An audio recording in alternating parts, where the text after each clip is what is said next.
Week 4 of the high school football season. We're rolling along here on Snap Tackle Pod. I'm Mick Shaffer of KSHB 41. He is Dion Clisso of PrepsKC, sporting the Who's hat. The Who's hat Yes. today. Yes. Got a conference win last week. So, maybe Virginia Always football good. will be a little better. It's We'll always see. good. I just got a little red dirt going on here today. All right. Sporting the Royals 2015 championship sweatshirt. Hey, they're gonna need all the help they can get here down the stretch to try their best not to screw this thing up, right? Well, I think the math is still in their favor. The math's still in their favor, but just barely here. Not get throwing away wins on Monday and Tuesday night of this week. No, that's Not good. Monday night was bad when you blow a 4-0 and 5-1 lead. Yeah, And this sounds bad, but maybe the best thing that happened was MacArthur's elbow barking at him, so that thing they couldn't pitch him anymore. Yeah, well, as it stands right now, as we record this, they're facing Tariq Skubal Yes. to try not to get swept by a very hungry Tigers team who's playing better baseball than anybody in the league. So Yeah. it's tight.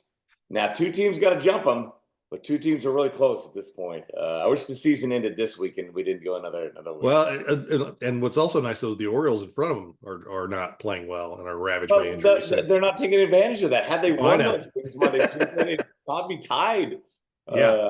at that point and be looking at Home playoff hosting games. Yes. playoff series instead of traveling to or maybe missing it. So yeah, get it together, Royals. Bad time for a 3-game losing streak. Bad time. Worse for 4. Hopefully it didn't happen. All right, let's look at high school football. That's what we do here on this podcast. And let's look back to a busy week 3 last week. I mean, Kearney, they're kind of everybody's game of the week against Smithville, a matchup they'll probably see again this year. We see seemingly 2 times every year.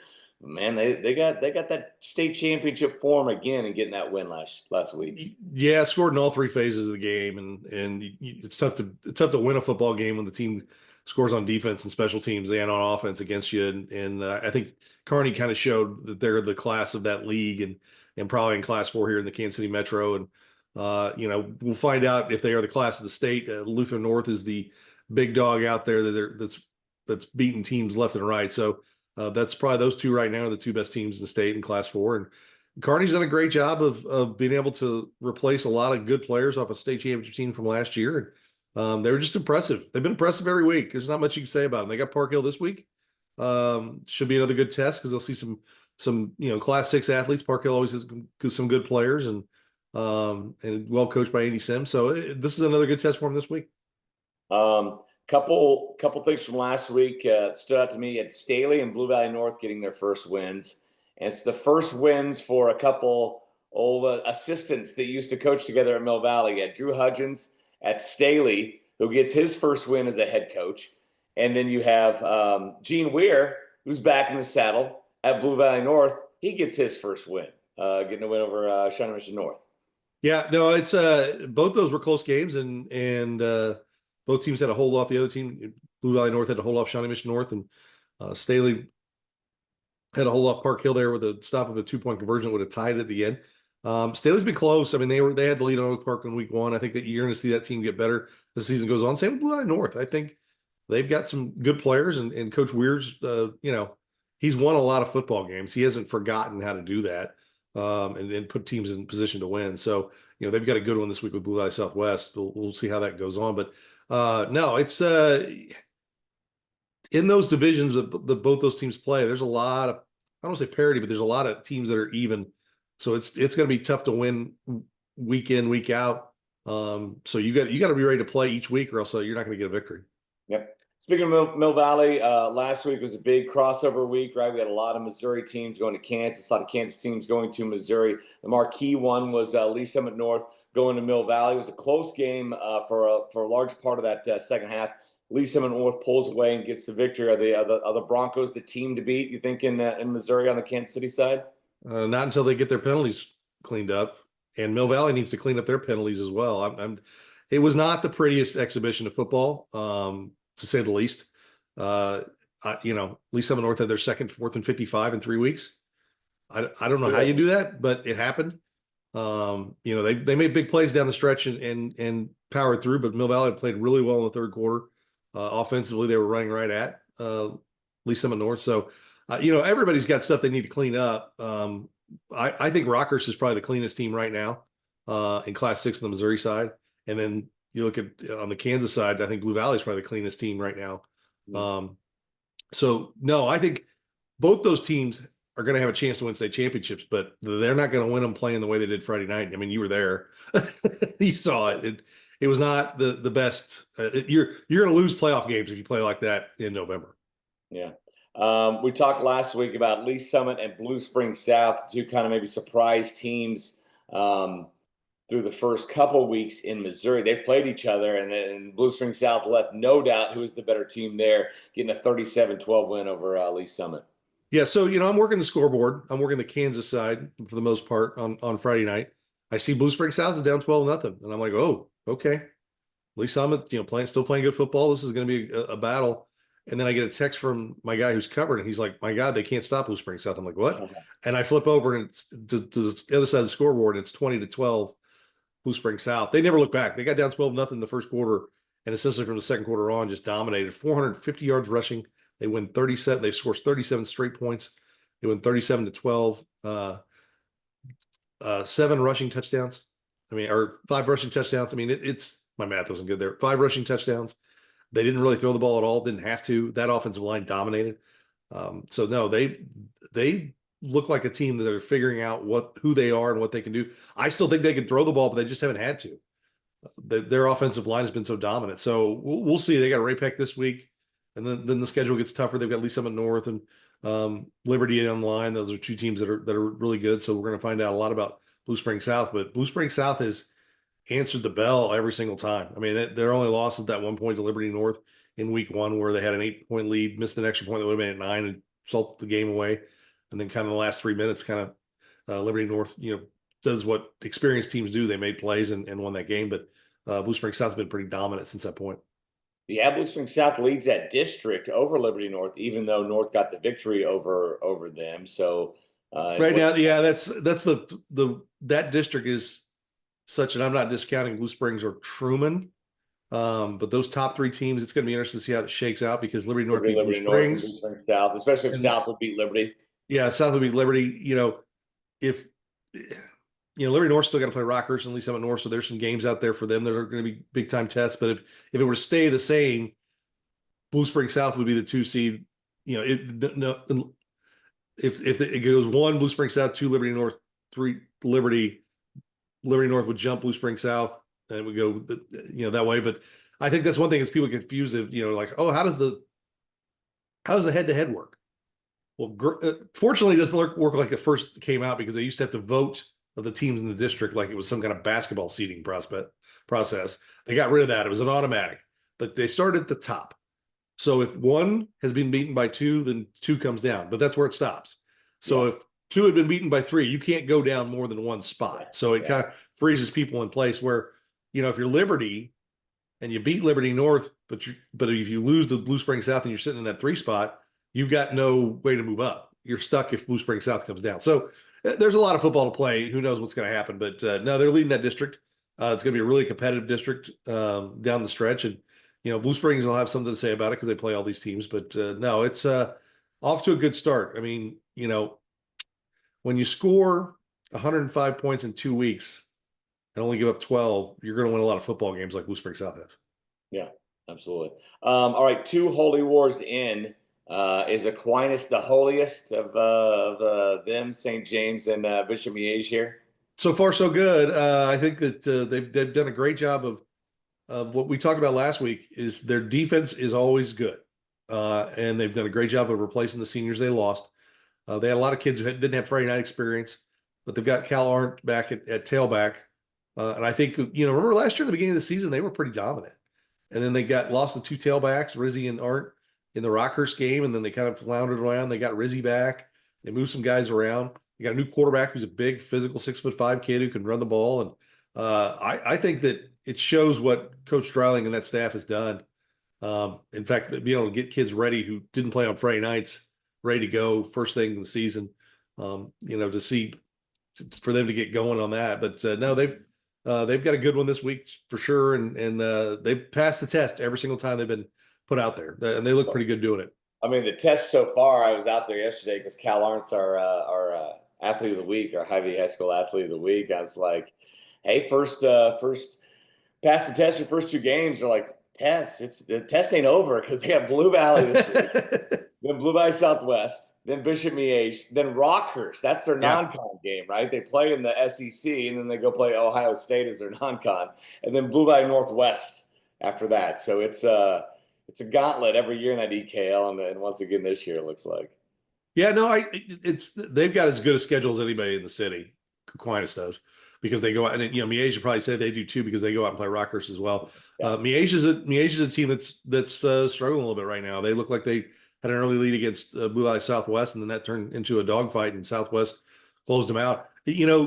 Southwest's success the last couple of years, they're a young team too, but you see that they've gotten some success, and they've closed out games, made it to the semifinals 2 years in a row, that they've now kind of turned and learned how to win games like that when you're in dogfights against. I mean, that was their only loss in the EKL last year, was to Bishop Miege. Yeah, and I wasn't close, and that was early, like this game. They turned it around, able to pull off the win this year over Miege. I think that surprised some people as well. Let's stay on the Kansas side here. Shinemission South, Shinemission East, Shinemission West, all with wins in week 2. I'm not sure the last time that happened with those 3 getting the wins in the same weekend. South goes down to Pittsburgh, gets a good win there, and pretty. I mean, I don't know how good Pittsburgh is, but they're usually a decent 5A team. Yeah, that was a good win for them on the road. Shinemission West crossed over and played Lincoln Prep, which is a pretty solid team, and got that win there. And then Shawnee Mission East, Coach Stewart at Free State said before their week 1 game that Shawnee Mission East is a good football team, that you got to pay attention to them, and they got a good win last week as well. So all 3 of those teams, the Shawnee Mission schools, are a little bit better this year than they've been in the past. And you're going to see that, Shawnee Mission North almost got the win against Blue Valley North last week. So, we're 2 weeks in, and we were a close game away from having all the Shawnee Mission schools have at least 1 win, which says a lot from where they've been the last few years. I mean, Pittsburgh killed Emporia in the first week of the season. Yeah. And Shawnee Mission South go down and take care of Pittsburgh. And won by 2 scores. Yeah, won by 2 scores. I'm telling you, Shawnee Mission East could have easily beat Free State. They moved the ball up and down the field in that game in week 1, and would just kind of stall out their drives, in the red zone.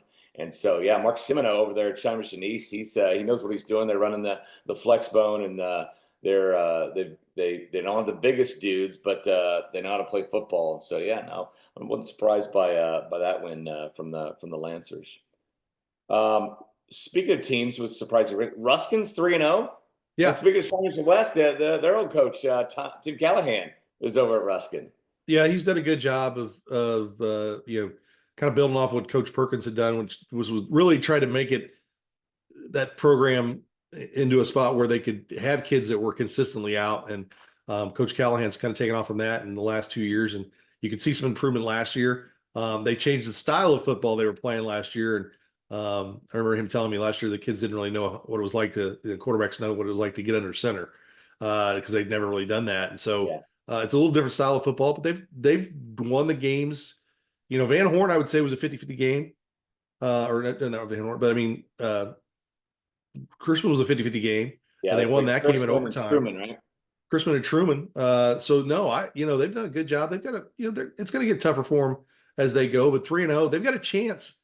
They've got a chance. If you look at their schedule, they got 3 wins now. They got a really good chance of getting to 5 wins, which would be a winning season going to the postseason for the first time. And I'm trying to remember last time. I'm going back in your annals here. Look, this is the most wins they've had in a season since at least 2011. Yes. Is that when you started? Because I got anything. 2010's not on the archives. That's 3-0. It's the most wins they've had in a season since 2011. Yeah, and they're already 3-0. Yeah. So they've got a shot at 5 wins. I mean, so there's talent there. They face issues others do, that it's tough to get kids out in the summer, and you gain kids when the school starts, so maybe not everybody's out there when the practice starts, but there's plenty of talent there. You just got to make sure kids are getting out and doing the right things, and I think their numbers are up, so you can see what's going on there, and winning always helps everything. If you're winning, kids will come out. I mean, that's the thing, and they'll be more Absolutely. committed. I mean, that's the name of the game. Absolutely. All right. How about this question for you? Which winless power has the best chance at turning things around? 0-2 Miege, 0-2 Olathe North, 0-3 Ray-Pack. I don't think it's going to happen for Ray-Pack. Um, I Schedule's don't think tough. they're great. I think they're undersized. And I their schedule's tough. I mean, they get Blue Spring South this week, so I don't know about them. I would say Miege, but the EKL's not any great Schedule's tough. cakewalk. Yeah. They go Blue Valley West, Rockers, Aquinas, Cardinal Ritter, who's the number one team in Class 5 in Missouri, Yeah. and then close it out with Blue Valley North and Blue Valley. So I think they'll get some wins in there, and they'll be tough when they get into the postseason, no doubt. I mean, that's a good team. Their schedule's just they're on the other side of that schedule. Olathe North, they get Lawrence, and then they go Shawnee Mission East Mill Valley, then they go Olathe Northwest, Olathe West, Shawnee Mission North. So at the end of their schedule, they're going to play teams that look more like them right now. Mhm. But right now, if you haven't been paying attention to what Lawrence is doing, I don't know. Banks Bowen is blowing up. I mean, he's like 3-4 rushing or passing touchdowns and 2 rushing touchdowns a 293 game. yards a game. Yeah, putting Yeah. up 43 the first week against Shawnee South, 69 against Junction City. Of course, they needed all of that 69. They won Yeah. 69-56. So no, it's I think Olathe North probably has a chance because the end of their schedule's a little bit not softer, but a little bit more teams their size and teams where they are right now. They're a young team. Olathe North's a young team. They got Jamison Sarver at quarterback, and he's a good one. So you'd think that as time goes on, that as that team kind of grows up around him a little bit, they'll have more success. But no, I think Olathe North's probably the one with a better road ahead of them. Ray Peck's gonna they're gonna each week they're gonna struggle to find a win here or there. It's just a real young team and not a lot of size, and so that's not good when the teams in your league, like Blue Spring South and Liberty North and Liberty, all have a lot of. That's the one defining characteristic for the teams that are good in that league is they're big up front, and if you don't have size, it's tough to compete. If you don't know, KU fans, you've got the current KU coach. His son is a receiver at Free State, scored a couple touchdowns last week against Manhattan, and the former KU head coach in Clint Bowen. His son is the quarterback over at Lawrence. So got the bloodlines working strong this year over there in Larryville. All right, want to get to the Remax Big Three games of the week? Yep, it's it's an interesting week because you got some good matchups. Let's start in Kansas. Aquinas Blue Valley may be the best game in the city, and it may not even be close. Gotta be, yeah. Yeah, it's 2-2-0 teams, two teams that are playing as well as anybody. You're gonna find out that Aquinas and one of those, and for the first time in forever, a chance at a rematch in the playoffs. These two teams are in the same class. They're both in 5A now. Probably every bit of 10 years since Blue Valley's been in 5A. Yeah. So no, I think it's Blue Valley's defense has been outstanding. They got to run against the flex bone is definitely a challenge, but Aquinas's defense is the most, I think, underrated part of their game the last few years, and they're just so consistent in what they do. So no, I think it could be. You never know. Both teams have good offenses. It could be a shootout, but it also could be. I'm not saying it's going to be 2-0 like Pembroke Hill and Kip last week, but no, it's. We're going to talk about that. Okay, we'll get to that here in a second. Yeah. So I think it's going to be a great game. No, that's great. Blue Valley Southwest and Blue Valley North. Why is this one on your Big Three? I liked it because both the way the teams played last week and won close games, and and these are two teams that are in 5A as well. So another head-to-head game that could be a postseason game down the line, and they're both kind of young teams that are starting to get their feet underneath them and won big games last week. So that's it's a good test of kind of equal in my mind, equal type teams and where they're at right now. And so it's one to just, I think it could be a shootout, and which was always fun. And so I think that's gonna be a good one. And then Free State at Mill Valley, a couple 1-1 teams that maybe didn't And I plan on maybe don't want to be 1-1. Free State started the year number 2 in 6A. Mill Valley number 1 in 5A, depending on the polls are still there or just off it. What do you make of this one? Well, I haven't talked to Coach Stewart yet. We're going to have him on this week. I watched Mill Valley, so I'm pretty sure I know how Joe Appleby felt about last week's performance. There's another fumble on the ground, penalties, things like that, things that need to clean up, and so I think they're looking that way. I know that I got an email from Coach Stewart. He said they didn't play their best, so both teams looking to kind of bounce back, and against both teams have plenty of talent. Both are well coached, and so I think coming off those performances, and Mill Valley wasn't you guys put the ball on the ground a little bit more in that week one went over Lake South. You had to kind of get going. So there's some things that are it's a work in Mill progress Valley there. went from 4 turnovers to 1, so that was an improvement. But yeah, the penalties were probably up in week 2 from 1. Yeah, unfortunately, the one turnover you had was in a key spot where you're driving.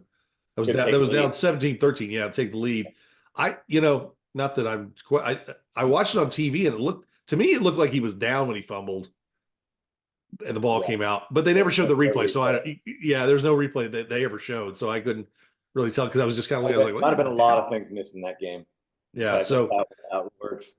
But no, I think these two teams are going to be in the postseason race. They're going to be playing deep in, but they're probably are ready to try and find a good game. And it's for both of them. It's good because it's a team you have to play well, or you're not going to get a win. So it's a good challenge for both teams.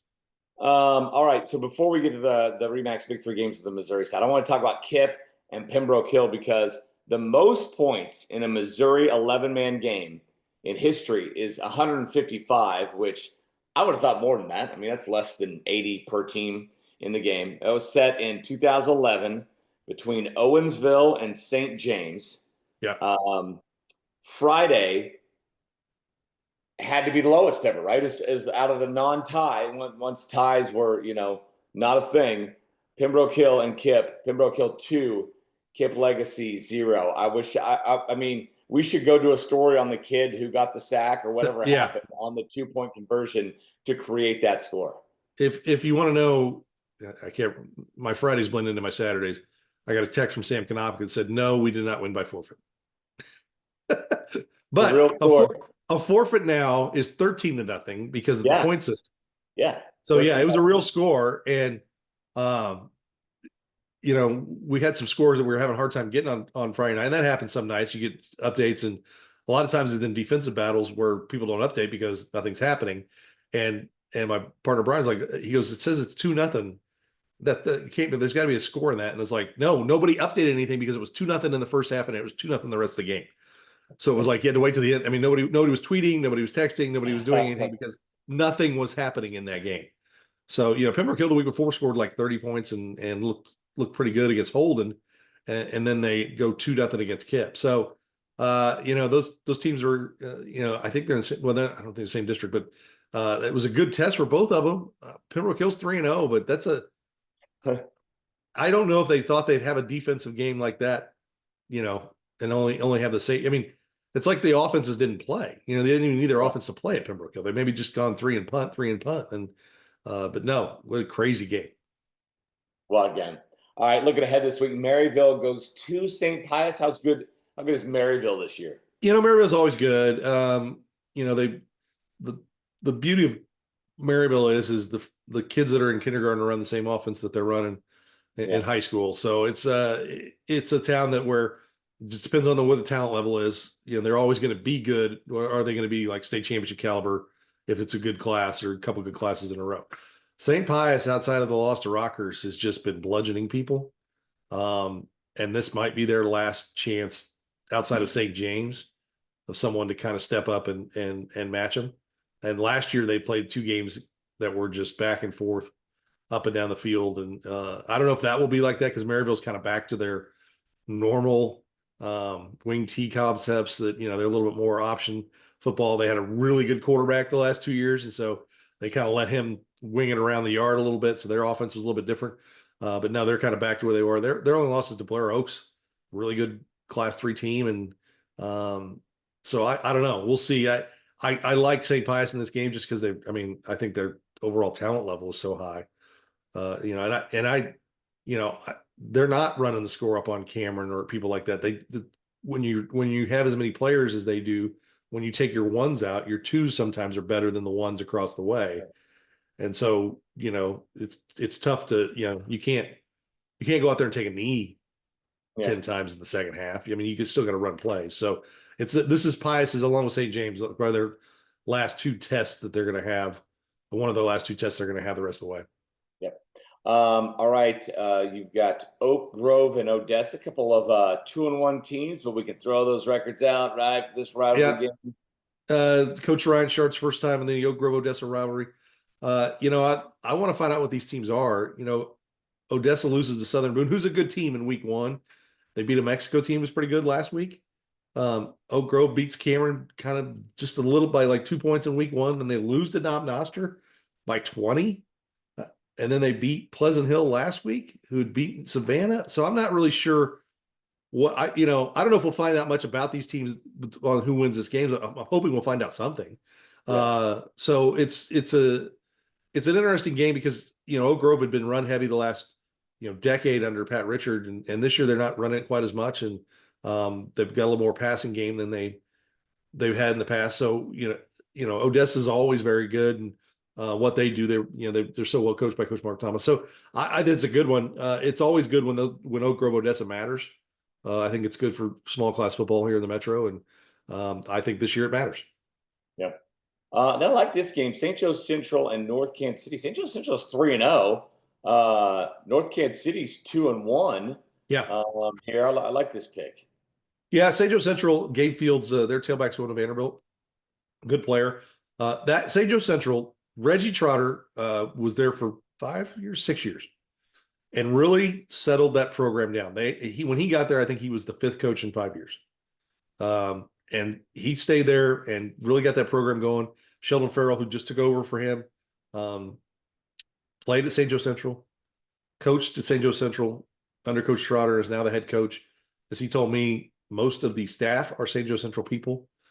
So they're really trying to make it, make it for people who really care about St. Joe Central. And, and Coach Trotter moved on to Minnesota at, I think it's St. Thomas University. Yeah. If you don't know Coach Trotter, his wife was the softball coach at Missouri Western. And then she got a job 2 years ago at St. Thomas, which is a D1 school, as their softball coach. And Coach Trotter stayed here with their youngest daughter as she finished out her softball career. Shockingly, she's playing softball at St. Thomas, and now he's assistant coach at St. Thomas.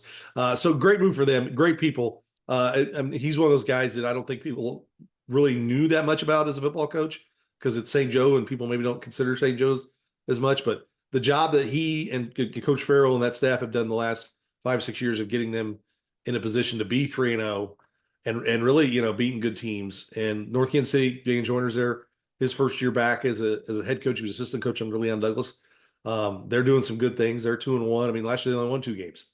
So, they've already got things turned back in that, these are teams that are not in the same class because Central came down and North Kansas City went up, but this is a good game for both of them because I think they're probably equally matched and have similar type of athletes. So they're going to, they both want to play defense, both want to run the ball.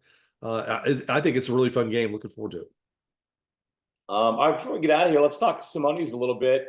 I'm wondering, is it switched back to maybe a running back award this year so far? It's early in the season, but so far our eyes are opening up more to these rushing numbers than maybe some of the passing leaders out there. Well, there was a time when Miege always had a quarterback and it didn't matter what his name was and he put up big numbers. I'm beginning to wonder, and we made a joke, or I made the joke, it was a system quarterback, like the old Texas Tech guys who put up big numbers. Is there such thing as a Grain Valley system running back? Running back, yeah. Because Robert Palmer, no, not the one who sings with the weird looking dancers behind him. Kid is simply irresistible. Yes, I let you make that joke. He is putting up numbers much like Ty Williams did last year. He's averaging 220 yards a game, 14 yards a carry.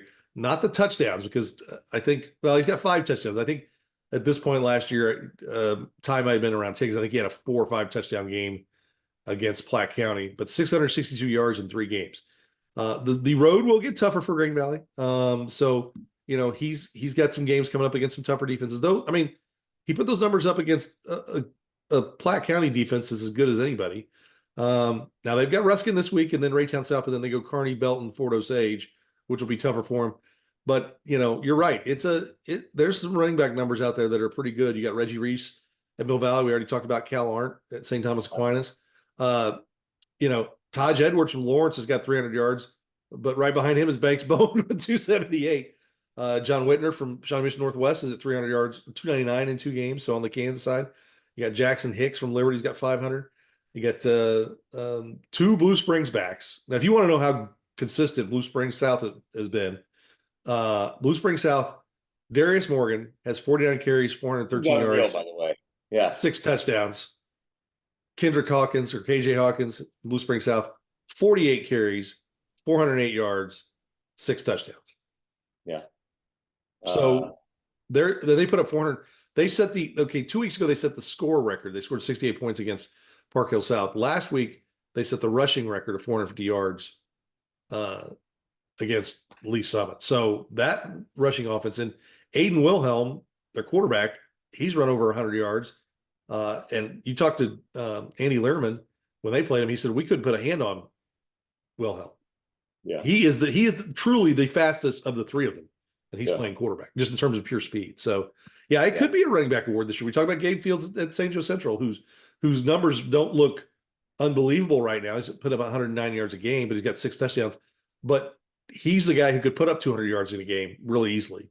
So no, it's definitely Ruskin's got 2 guys with 300 yards rushing, much like Blue Springs South. So maybe it is an award this year. And, for our elite team, we're actually doing running backs this week. So it's a good week. We've got enough data in. So we're focused on the running back group. Last week we did defensive lines, which was fun because that's a great group to look at because there's always a lot of depth there. So we didn't mention Max Armstrong. He had a good week 1. Didn't get his stats for week 2, so not sure how he did on their loss at Great Bend. They didn't put up any points out at Great Bend, but he's a heck of a running back. And I'll second that with Reggie Reese, who leads the city in yards per game right now at 235. And he's done that against, by my count, 4 D1 players on the 2 D lines he's faced between, Juju Marks and then the 2 or 3 dudes, Kamari Moore, and those other guys will be go play D1 football, major D1 football next year. So, 201 yards against that Lee Summit North front was a nice showing for Reggie. Well, and it's not that you guys Mill Valley hasn't been a run heavy team, they have, but it's more of a running back focused run game this year than it has been in the past because the quarterback usually does a lot of that running too. So it's a little he may get the rock a little bit more than some past Mill Valley running backs have, and the line looks pretty good. I hear the right tackle's okay. He does okay. He's overcoming parenting issues, I think, and being able to play on Friday nights. He's okay. Yeah. Maybe hear this. But no, yeah. So it's been, we've had some good runners this year so far. So, all right. We're going to get out of here. You got anything else for us? No, I think that's it. It's the middle part of the season, and it's kind of the spot where, and it's in any sport, as I'm finding out, it's the grind time. The new of the season is worn off. You got these middle 3 or 4 games where you just have to go out and play and get what you got to get done. And then before you get into, middle of October, where things kind of, then you start to see the playoffs. Yeah. And I'm finding out after yesterday, it's like that in swimming too. Oh yeah. Yeah. It's the middle part of the season. Right. You're kind of grinding. You're working, you're training through events, and had a meet yesterday with Rockhurst and Park Hill South and Grain Valley, and Rockhurst, Park Hill South, 2 of the top 5 programs in the state of Missouri. And you could see the kids that are, sometimes are good, sometimes are, not as good. And it's a grind. It's like that in football. This is the toughest. I think this is the toughest part of the year to play, because if you've gotten off to a bad start, you're trying to turn things around, and if you've gotten off to a good start, you may be either out over your skis, or you may be, you got to try not to become too confident. You got to really grind through these next 3 or 4 weeks because that was really what set you. I mean, you could finish strong and that can carry you to the playoffs. But a lot of times, if you don't grind through these 3 or 4 weeks and get the wins you should, or maybe pick off one you shouldn't, and go upset somebody, that puts you in a spot. If you don't take care of your business in these weeks, you may be in a spot where you face somebody a week earlier in the playoffs than maybe you could have, down the line, and you're out a week earlier, or you may have to be, playing guys for longer in a playoff game, depending on the one it is. So yeah, it's the grind. It's all we need now is the temperatures to turn a little cooler. Then it'll definitely feel like the grind. Yeah, I'm all for that. Yeah, we'll start our swimming podcast next week. We'll call Yes. it Tap Tackle Pool. All right, Yes. that's what we'll call it. Yeah. All right, Dion, we appreciate the time. Thanks to you for watching it. Best of luck to all your games this weekend. We'll see you next time on Snap Tackle Pod.